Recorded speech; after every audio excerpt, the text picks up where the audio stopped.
everybody, I am currently overseeing the overly obscure omnibus of WWE occurrences in alphabetical order. My name is Tom Campbell, and this is the letter O on the A to Z of WWE.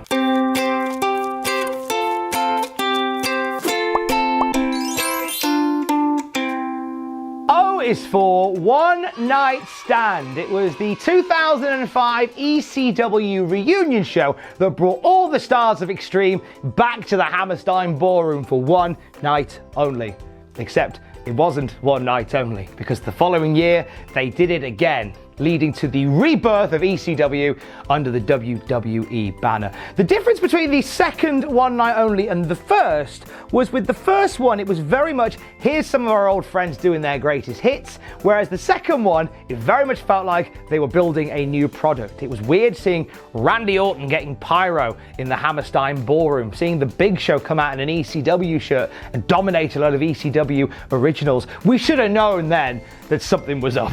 One Night Stand stuck around for another year as an inter-brand pay-per-view in 2007, and it eventually became what Extreme Rules is now. It's that one night of the year where every match is under some sort of weird, hardcore rule-based shenanigan. Chances are you would have heard this next O uttered quite a bit at One Night Stand. Oh my God! The catchphrase of one Joey Styles, the voice of ECW. You had to have him there for One Night Stand in 2005 and 2006. Of course you did.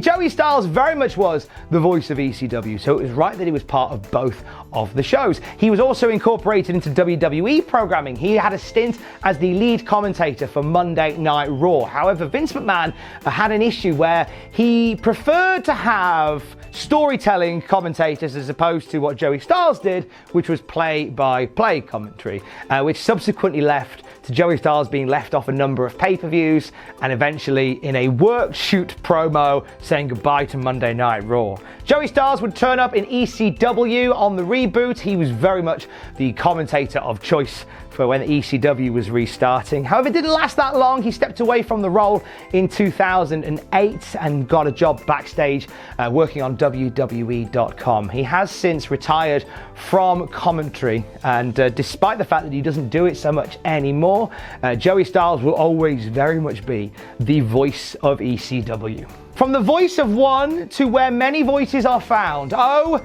is for Ohio Valley Wrestling, the development ground for WWF for many years. Originally founded in 1993 by dastardly Danny Davis, this became the home of WWF's next crop of talent. This is long before NXT and Florida Championship Wrestling. And the people that came through these doors, very much a list of who's who in WWE right now and before. Guys like Randy Orton, Brock Lesnar, John Cena, Dave Bautista, all cut their teeth in OVW. There's an infamous moment in OVW when Jim Cornette slapped Santino Marella. You see, they were debuting the Boogeyman in OVW ahead of his debut for the WWE, and Santino Marella sort of cracked on camera when he was meant to be acting scared at this creature, and this caused quite the fracas between Jim Cornette and Santino Marella that saw Cornette relieved of his duties as part of OVW. OVW now is no longer associated with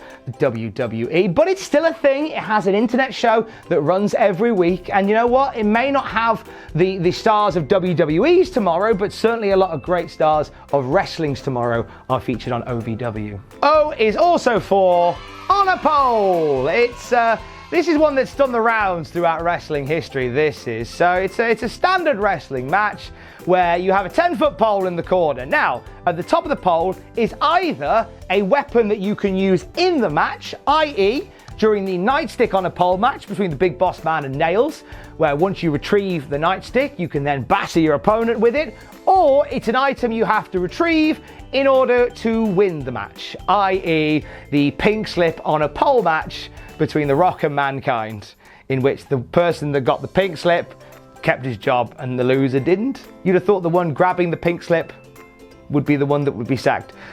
It was the Attitude Era. We don't think too much about that sort of thing.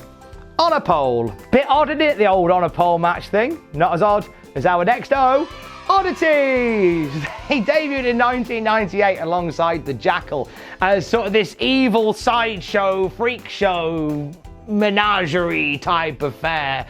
And they ended up falling in love with Sable, and Sable was the one that guided them to the light, and they became a bunch of fun-loving, cool dudes, consisting of Giant Silver, big tall boy, Kurgan, another big tall boy, and Golga.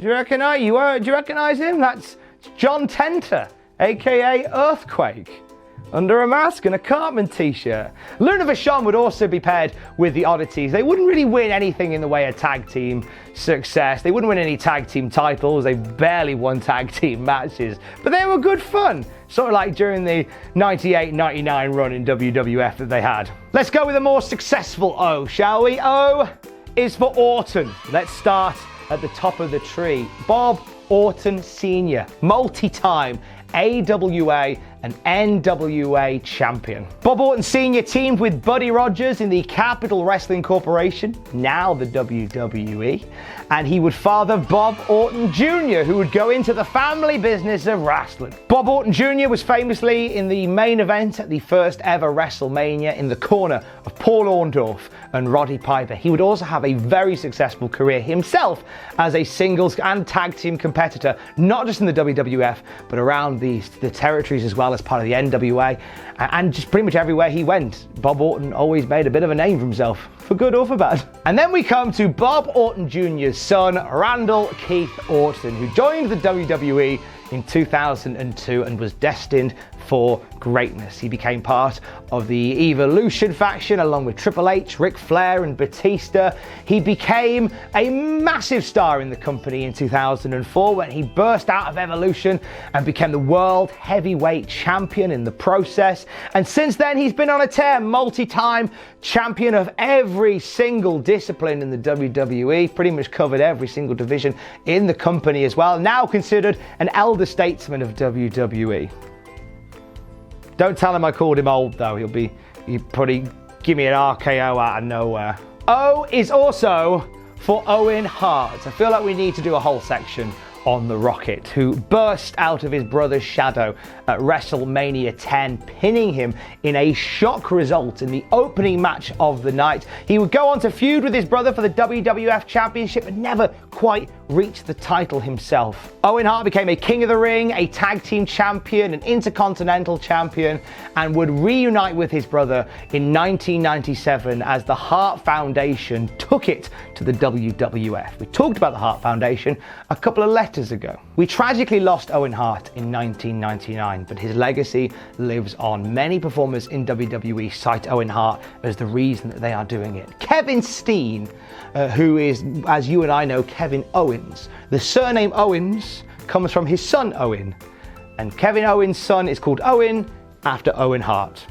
So every time you hear Kevin Owens, you know that in that name, even in just saying that name, lives a little bit of the Rocket. And O is also for Oh, You Didn't Know? The cry of the New Age Outlaws. The Roadie and Rockabilly weren't doing a whole lot in 1997. They found each other and became a bit of a makeshift tag team, but they struck gold when they did. They had this chemistry that was undeniable as a team. Forming the New Age Outlaws, they became multi-time WWF Tag Team Champions, very much the tag team of the Attitude Era. Every team they came across, they left their mark. They shaved Hawk's mohawk from the Legion of Doom. They shoved Cactus Jack and Chainsaw Charlie off the stage inside a dumpster truck in 1998. Shocking moments, the likes of which the company had never seen before. They split up and reunited several times between 1999 and 2001. They got back together in 2013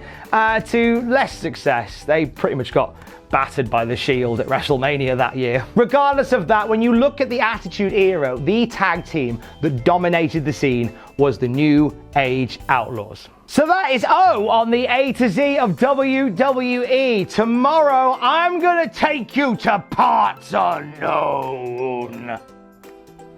Bye! Hey, thanks for watching. Don't forget to leave a comment in the comment section down below. You can support us on Patreon by going to patreon.com/Cultaholic. Lastly, don't forget to hit subscribe and join us.